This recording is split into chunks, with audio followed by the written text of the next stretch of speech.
Moving on to, we talked about, when you were younger and what kind of got you into film and your education and how you kind of got into reviewing.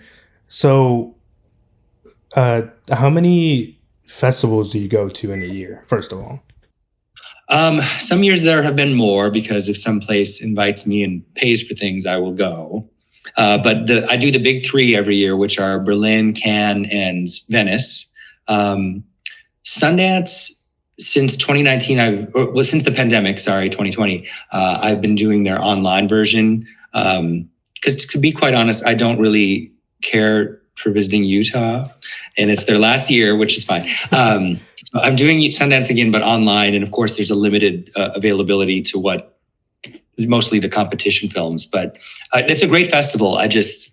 I'm from a snowy climate for one reason, and it's a very conservative state, and yes, everything closes down very early.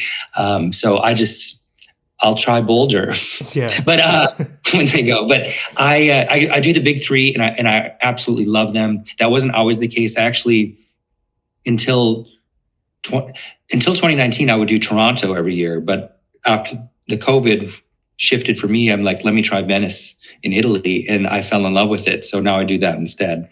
But I miss going to Toronto. But so those are kind of like musts for me. I haven't encountered not being able to go. I've been lucky enough, again, and privileged to be able to do it. But I absolutely love it. It's my favorite thing to do. I gorge myself on cinema all day. Yeah, we have a guy on our board, Craig, who is from Utah, and he gave us like a whole spiel over how weird Utah is on all that stuff. And so I was pretty excited that they're going to move it to Colorado. I have never been, but I would rather go to Colorado instead of Utah.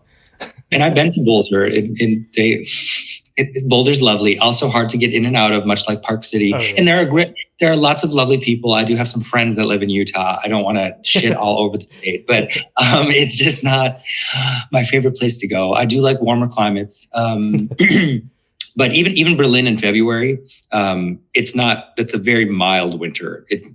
I hardly notice. So when you're at a film festival, I know this kind of changes sometimes because I've watched videos where you do, your best and worst at like the different festivals. How many movies do you usually see at like every festival?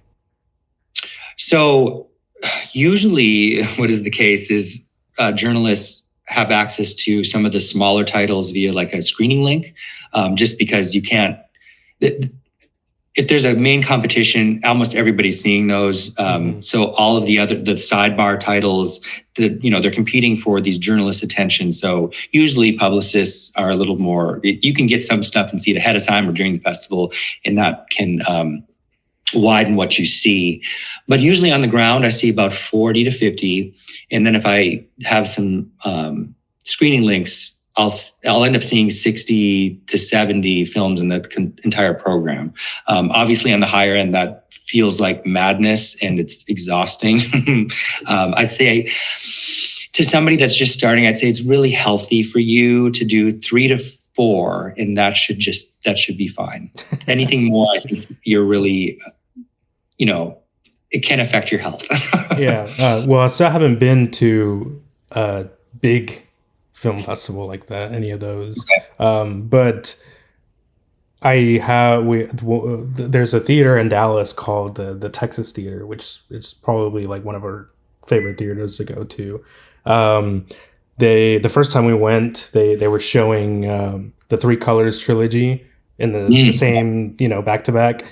And we watched those, and it was exhausting. And they're only like an hour and a half, maybe a little bit shorter, which they were amazing, but it was exhausting. And then, watching you guys' videos, and you talk about how you watch 60 movies, 70 movies, and like maybe like a week or so, week and a half. Usually, like 10 days is usually a festival span, but yeah. Yeah, it's crazy. So do you have like any like how do you prepare yourself mentally to do that? Like, do you have like palate cleansers, or do you have like a 5 minute meditation like after a movie or before, or how do you prepare Sometimes you yourself? don't have the liberty of doing that. Again, you can make your own schedule, and you're punishing. You can punish yourself. Depends on how masochistic you are. I obviously stay hydrated. I think it took me a while to learn what I need to have with me, and definitely eating and sleeping properly. Especially because you usually start early in the morning, and if you're doing midnight movies, you can go into the early morning. But yeah, you have to find out what works for you, but you have to look after yourself. Something like Venice, if you're kind of straying close to the competition, that's the best programming ever, Okay. because they stagger it and make everything easy to see that's in the competition. There's usually 2 in the morning, 2 in the evening, and then you can find time to do other stuff. Can I find it extremely difficult to try to fit things in, but yeah, I do have a process, I guess, but I mainly say it when the schedule comes out, I make my list of what I'm proposing to see, and then you have to maybe it's just like I'm too rigid.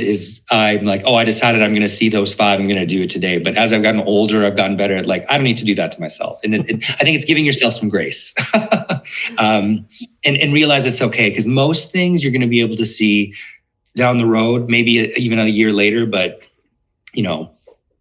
also enjoy your time if you're in another city. I've come to appreciate that too.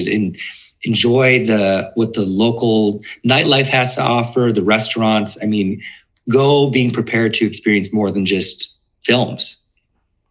Yeah, I think that's a pretty good tip. One of the questions that I had was, which festival is your favorite? I don't know if you kind of already answered that with Venice, but No, at Venice, the schedule is great, but the city, I find for 2 weeks, there's really no nightlife, which I really like. So Berlin is my favorite city in the world to visit. But for festivals, as far as the lineup that you can almost always expect is going to be, an international poo-poo platter of heavy hitters, it's Cannes. I mean, It is the number one thing. And because of that, I think they don't care so much about the comfort of journalists there or anyone else really. But so that's my favorite. But I don't know, Berlin, it's just a magical place to me. okay. So when after you watch so many films at a festival, do you usually I guess maybe it could depend on the film and how maybe it impacted you. Do you start writing as soon as possible, as soon as you have time, or do you kind of just write notes down and then get to it whenever you want, or how soon do you start to work on reviews? I mean, again, Tuck, I've had the privilege of, based on the outlet that I go to them for, I kind of get to do my own thing. But I like being able to say that I have written something about every single competition film at all 3 of those festivals. And I have done that the past several years. But if you want to do something like that, you need to be writing at least 1, if not 2 pieces a day. So, between 500 and 800 words. So yeah, I take notes. I have, my handwriting is illegible even in the daylight. So half the time I can't read them, but that's the other thing. You're packing in so many things, and so they don't blend together. It's usually my breaks during the day are comprised of hammering out the criticism and submitting it. So, and I also love, maybe because there's a romantic part of me that loves going back to my room and drinking lots of wine and writing. So, but yeah, you have to keep up with it. But it depends on, again, what is the personal goal you set for yourself, or if you're going for an outlet that pays you, what are their expectations of you? Because that can dictate how many you're really actually seeing in a day. Okay. What would you say is the hardest part of writing or reviewing a film? Is it, or do you take into account the director? Do you take into account their past films? Like what their uh, career has been like? Does that go into account, or is it just you just treat every film as just this is like the first movie this director has made, or this is like a fresh new story? I like taking into account if they've done previous films. Once a lineup for a film festival is released, personally, if it's based on a book I haven't read, I'll try to read it. If it's a filmmaker whose films I haven't seen, I'll do homework ahead of time, because I think that does help me in having knowledge of maybe commenting about certain themes that are present, blah, blah, blah. I think the hardest thing to write about is actually somebody that's completely new. It's their first film and you don't know anybody in it. So if you're somebody that likes to pull in references like I do, that can be a little more challenging. But if I'm talking about the new Spielberg, to me, those are easier to hammer out because you can also know what to expect maybe a little bit. But yeah, that's the hardest part is starting it. It's starting the review. It's kind of tackling how I'm going to approach it. But once I get going, I can hammer something out in an hour. Now, I'm not saying that's the best writing I've ever done, because you hit the ground running, and sometimes you just have to poop stuff out. But and again, that's part of the excitement of it too. But once you feel like comfortable and the quality is at least decent, to me, that's fun. There's nothing worse than, though, going back and looking at festivals from like 2012, 2013, where I'm like, oh, this writing is terrible. But, it's the context with which it was created dictated some of that. And have you ever, because I remember I mentioned this because I do read, and I followed Spin Magazine for a while. Or maybe it was in the actual list that you said that maybe some people would disagree with you. And I remember reading the comments, and I know that a lot of people were disagreeing with you. And I just thought it was funny because I was like, I've watched his videos for so long that to me it didn't feel like a surprise, but maybe for like a random, first time person, they're like, who's this Nick guy? What is this? So I guess the question would be, have you ever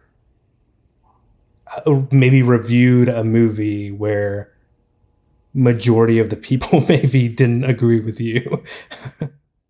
All the time. And I think that's important. I think if you take your position seriously as a journalist or a critic, it's your opinion, and it should be your authentic opinion. You shouldn't be afraid to think, oh, I have a somewhat of an awareness that, I have specific tastes and I have a specific background and a perspective, but that's also important. And it's okay to not like things, and it's okay to disagree, because if we all thought the same bullshit, how boring would it be? But yeah, I mean, especially at the level of like a Spin Magazine, I rarely read the comments on those because, I mean, it's the internet. It's the internet. And also, like, if you are so damn passionate about it, you start writing yourself and get your own opinion out there. Yeah. But I try not to be a negative person. But yeah, just to each their own. But yeah, all the time. And but sometimes I like that because I'm merely trying to emulate who inspired me and people that inspired me. And I know that I drive some people crazy with all my references, but that's how I discover things too, is you find somebody you like and you're listening to them. And I remember reading Film Comment magazine all the time in college, being like, oh my God, all these films and all these lists, like, it's a great place to start getting your feet wet if people that you like bring up stuff. But yeah, that just like in my personal life with I'm not meant for everybody, and that's okay. Yeah. I guess you kind of touched on it a little bit briefly here a second ago, but the last question for uh, just writing and reviewing, who's the person that I guess you maybe currently right now that you either look up to, or maybe you actually are waiting for to read what they write about a film, or maybe someone in the past who's someone that has either inspired you, or someone now that you can't wait to read and hear what they want to say on about a film. Well, I mean, I know after years of doing this, I know quite a few people whose opinions that I respect. I respect and enjoy reading what they write and they talk about. I really like Mubi. I think that I also hang out a lot with that team, especially at Cannes. And I mean, I've had some of the best conversations ever just following a movie I've seen with a lot of those guys. For the past, I mean, I probably romanticized the era where film critics were kind of like playwrights. Like some of them were household names, like pre-Roger Ebert. Yeah, pre-Roger Ebert, Siskel and Ebert. I mean, I think Pauline Kael,